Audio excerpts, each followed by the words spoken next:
도로는 문경 2터널 일대와 그 후로는 창녕 일대로 더디게 지납니다. 그 밖에 수도권 제일순환고속도로 일산에서 판교 쪽으로 수암터널 부근에서는 사고가 났고요. 반대 판교에서 일산 쪽으로 김포요금소 부근 5차로에서도 사고 처리 작업을 하고 있습니다. KBS 교통정보센터였습니다.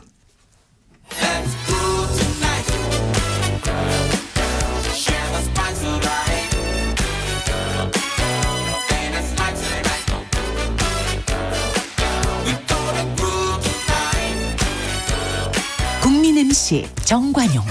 KBS 1라디오 정관용의 시사본부. 들어보면 달라요.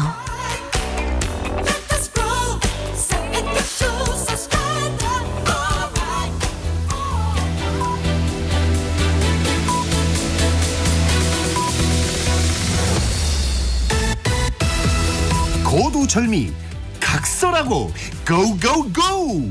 갈 때까지 가보자. 정관용의 시사본부. 매주 토요일 2부 거두절미 각설하고 국민의힘 당대표 특보 박진호 특보 그리고 민주당 민주연구원 부원장 현근택 부원장 두 분과 함께하고 있습니다. 후반부 공통질문입니다. 금주의 가장 핫한 한마디, 누구의 입에서 나온 어떤 말. 현근택 변호사 누굽니까? 네네. 지금 아무래도 강서구청장 선거 후보가 선거가 제일 뜨거운 이슈가 될 수밖에 없고요. 예. 민주당이 계속 문제 제기하는 게 원인 제공한 거 아니냐. 결국은 아마 이제 40억 선거 비용도 결국은 원인 제공했다라고 얘기했는데, 그거에 대해서 김태호 후보가 물론 뭐 1년에 1,000억씩 버니까 4,000억 번다 이렇게 전제는 달았습니다만 40억은 애교로 봐달라. 사실은 어찌 보면 안 써도 되는 돈인데 이걸 쓰게 된 거 아닙니까? 그걸 애교로 봐달라라고 얘기한 게 제가 보기에는 아마 굉장히 화제가 많이 되는 것 같습니다. 네, 그것도 본인 때문인데 애교라고 그렇죠. 표현했다. 네. 국민의힘에서는 어떻게 평가하십니까, 이 발언? 저는 일단 그 발언 자체의 진위에 대해서는 제가 직접 소통하지 않았기 때문인지 모르겠지만, 그렇지만 이제 국민들 앞에서 다시 이제 그 구민들 앞에서 다시 새로운 이제 심판을 받아야 되는 입장에서는 좀 정치 특히 후보자가 그 발언을 할 때는 본인의 생각뿐만 아니라 또 당의 입장도 당연히 조율해야 될 것이고, 예. 무엇보다 중요한 거는 본인의 선택을 받아야 되는 국민들의 입장에서 생각해서 보다 신중하게 발언하는 게 적절하다고 생각합니다. 네. 박진호 특보는 금주에 핫했던 말 한마디 뭘 골라오셨어요? 저는 한마디를 꼽으라고 하면 일단 언론에서는 크게 회자되지 않았는데요.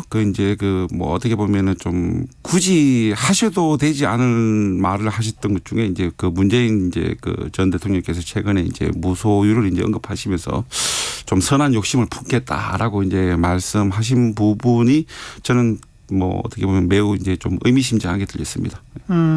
좀 더 설명해 주세요. 무슨 얘기죠? 결국 이제 본인은 이제 페이스북에도 이제 올리고 책을 소개하는 과정이었지만, 결국은 본인이 이제 무소유란 책을 소개하면서 이제 무소유 이제 그 선임들이 이제 말씀하시는 무소유라는 이제 그러한 것을 이제 설명하면서 예. 본인 이제 결국 이제 잊혀지려고 했지만 이제 그 무소유를 말씀하시는 선임들 역시도 다 선한 욕심은 가지고 있는 것이다라는 이제 의미에서 본인도 선한 욕심 하나쯤은 가시겠다. 예. 다른 거는 내려놓더라도. 근데 그 선한 욕심 하나가 저도 뭔지는 잘 모르겠습니다. 뭐예요, 왜 문제가 된 발언이라고 하신 제가 거예요? 정치적으로 봤을 때는 최근에 만약에 제가 이재명 대표가 이제 병원으로 옮기지 않고 여의도에서 계속 단식을 했었다라고 하면, 저는 물론 그때 9.19 관련된 행사가 63빌딩에서 개최되더라도 여의도로 국회로 직접 오는 것은 매우 부담스러웠을 것이다.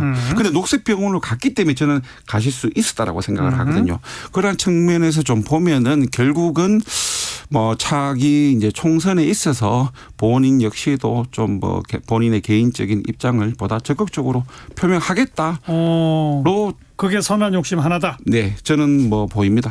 제 말이 선한 욕심이 아니라 굉장히 큰 욕심이죠. 왜냐하면 퇴직한 전직 대통령이 총선에 영향을 미친다는 건, 영향은 직감적으로 미칠 수 있지만 직접 그걸 염두에 두고 발언하는 것 같지는 아닌 것 같고, 아마 이제 9.19 이게 다 무너지는 상황이지 않습니까? 남북 간의 관계라든지. 그러니까 문재인 대통령 입장에서는 남북 간의 화해 평화가 가장 본인의 큰 업적이에요. 근데 이게 이제 무너지고 있기 때문에 그리고 전 정권 탓하고 수사하고 이런 부분에 대해서는 내가 그래도 최소한의 나의 업적이라는 것은 지키고 싶다 이 얘기인 것 같아요. 그렇다 보면 최근에 뭐 통계 논란 얘기 나오면서 그리고 일자리 문제라든지 이런 분도 본인 입장에서는 잘했다고 생각하는데 그거를 자꾸 공격하고 있으니까 예. 그런 부분 내가 소극적이지만 방어를 하겠다 이런 취지지 정치적으로 내가 총선에 영향을 미치겠다 이 정도는 아닌 것 같습니다. 네. 아무튼 그 발언 한마디를 둘러싸고 이렇게 또 양쪽에서 민감한 반응을 보이는 거 보니 여전히 문재인 전 대통령은 영향력이 있는 인물인 것만은 확실한 것 같네요. 자, 아까 전반부에 했던 얘기 조금 더 이어가자면 그 아까 현근택 변호사도 강조하셨듯이 저는 그 구속영장 기각 이후에 이재명 대표가 보여준 그 행보와 그 선택이 어찌 보면 정치적으로도 상당히 고단수라고 봅니다. 지금까지 이재명 하면 항상 뭐 수사, 구속, 체포 그런 뉴스만 막 뒤따라 나왔는데 그걸 이제 누구를 죽이는 정치가 아니라 민생을 머리맞대고 논의하는 그런 정치의 복원으로 가자. 대통령 조건 없이 만나서 같이 이야기해 보자. 이런 얘기는 반대로 정치 검찰의 이 잘못된 부분이 명실백백히 드러났으니 이제 국민 여러분과 함께 검찰 독재 정권에 맞서 싸워 나가겠습니다. 이 말하고 한번 비교를 해보자고요. 그렇죠.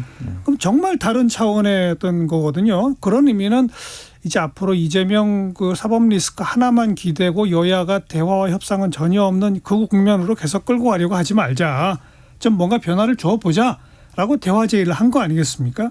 또 어찌 보면 그렇게 하는 것이 이재명 본인에게도 좋다는 것이고 그렇죠. 프레임도 좀 바꿔볼 수 있는 것이고 자 여기에 대해서 이제 대통령실과 국민의힘의 반응이 일단은 안 좋습니다만 계속 똑같을까요? 변화가 좀 있을까요? 저는 그 변화가 있기 위해서는 지금 뭐 많은 말씀 하셨는데 그렇다고 해서 그 이재명 대표가 어느 한순간 본인의 입장을 바꿨다고 해서 지금까지의 있었던 일이 사라질 수는 없는 거 아니겠습니까? 그래서 본인이 정말 입장이 바뀌었고 정치에 대한 생각도 바뀌었다라고 하면은 결국 저희들 입장에서 그 진위를 확인할 수 있는 어떤 행동이나 조치가 필요한데 지금 사실상 뭐 본인은 이제 그 구속영장이 이제 기각되고 나서 어떻게 보면은 뭐 이제 뭐 듣기 좋은 메시지를 내시는데 강서구청장 지금 재보궐 선거에 가서 현장의 목소리를 들어보면은 지금 말씀하신 독재 정권 뭐 검찰 정권 타도 이런 목소리를 지금 민주당에서 계속 내고 있는 거거든요. 선거 유세는 또 그럴 수 있는 거죠. 근데 그 선거 유세라는 것이 어쨌든 선거에서 승리하기 위해서 결국 이제 선거 유세를 하는 건데 그러면 누군들 어느 당에서 선거에서 승리하기 위해서는 본인들이 가장 강력하게 국민들한테 어필할 수 있는 메시지를 낼 것인데 근데 지금 민주당에서는 아직까지도 그게 가장 강력한 메시지라고 믿고 있기 때문에 어필하고 있는데 이재명 대표는 다른 얘기한다. 그래서 자기를 믿어두고 이제는 이제 만나서 대화하자. 저희들 입장에서는 믿기 어렵죠.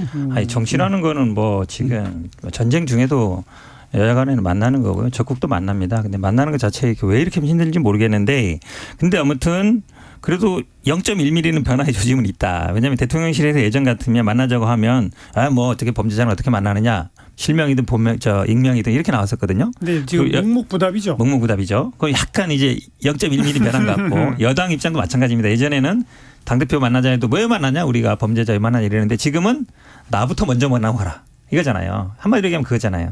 여야 당대표 만나자는 거는 이미 여러 번 얘기가 나왔죠. 그러니까 근데 나왔는데 서로 이제 뭐 진정성이 없으니까. 그렇지. 그래서 제가 보기에는 아까 계속 누누이 말씀드리지만 뭐 만나는데 뭐 복잡할 필요 없어요. 아니 무슨 뭐 정상회담 하는 것도 아니고 뭐 주제 정할 필요도 없습니다. 그냥 만나서 대화하고 풀면 됩니다. 당장 대법원장 인중 표결이 이제 날짜까지 잡혀 있지 않습니까?